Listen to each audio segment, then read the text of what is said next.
দেশের অন্যান্য বিমানবন্দরেও যাত্রীরা পাচ্ছেন না কাঙ্ক্ষিত সেবা। অব্যবস্থাপনা, হয়রানি, লাগেজ ভেঙে মালামাল চুরির বিস্তর অভিযোগ তাদের। বিভিন্ন বিমানবন্দরে যাত্রীদের সাথে কথা বলেছেন আমাদের প্রতিনিধিরা। বিস্তারিত থাকছে ডেস্ক রিপোর্টে।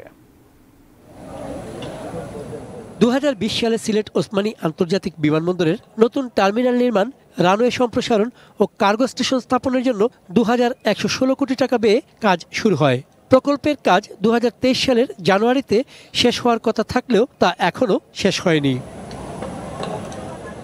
ফলে ভোগান্তি শেষ হয়নি সিলেটের বিমান যাত্রীদের। নানা অব্যবস্থাপনা, লাগেজ ভেঙে ফেলা সহ নানা অভিযোগ রয়েছে কর্তৃপক্ষের বিরুদ্ধে। প্রবাসী অধ্যুষিত সিলেটে আন্তর্জাতিক ফ্লাইট আরও বাড়ানোর দাবি যাত্রীদের। টিকিট কেনার জন্য যাই, তারা বলতে আছে ফ্লাইট নাই, এই নাই সেই না, বিভিন্ন ধরনের মানুষ সিন্ডিকেট করার জন্য, টিকিটের দাম বাড়ানোর জন্য তারা বলে যে ফ্লাইট নাই, ফ্লাইটের অসুবিধা। আমরা যে মালগুলা আইলে মালগুলা ঠিক মতো সেভ করিয়া দেয় না, তারা ইচ্ছা মতো ফালাই দেয়, ইচ্ছা মতো ব্যবহার, কি শৃঙ্খলা নাই, এরকম আন্তর্জাতিক মানের মতো নাই।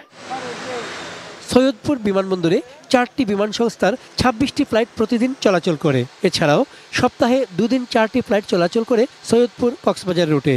ব্যস্ততম এই বিমানবন্দর ব্যবহারকারীদের তেমন একটা অভিযোগ নেই। তবে যাত্রীদের সাথে আসা স্বজনের জন্য বসার বা অপেক্ষার ব্যবস্থা না থাকার বিড়ম্বনার কথা জানিয়েছেন অনেকে।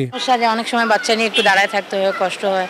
তো ওনারা যেহেতু ওখানে আমাদের দাঁড়ায় থাকতে দেন, একটা বসার ব্যবস্থা দিবে। তো দেশের বিমানবন্দরগুলোর ব্যবস্থাপনা নিয়ে যাত্রী বক্তব্য পেতে কক্সবাজার আন্তর্জাতিক বিমানবন্দরে গেলে এটিএন নিউজের প্রতিনিধিদের পেশাগত দায়িত্ব পালনে বাধা দেন নিরাপত্তারক্ষীরা। তাদের আটকে রেখে ক্যামেরার ফুটেজ মুছে ফেলতে বাধ্য করেন নিরাপত্তা কর্মকর্তা।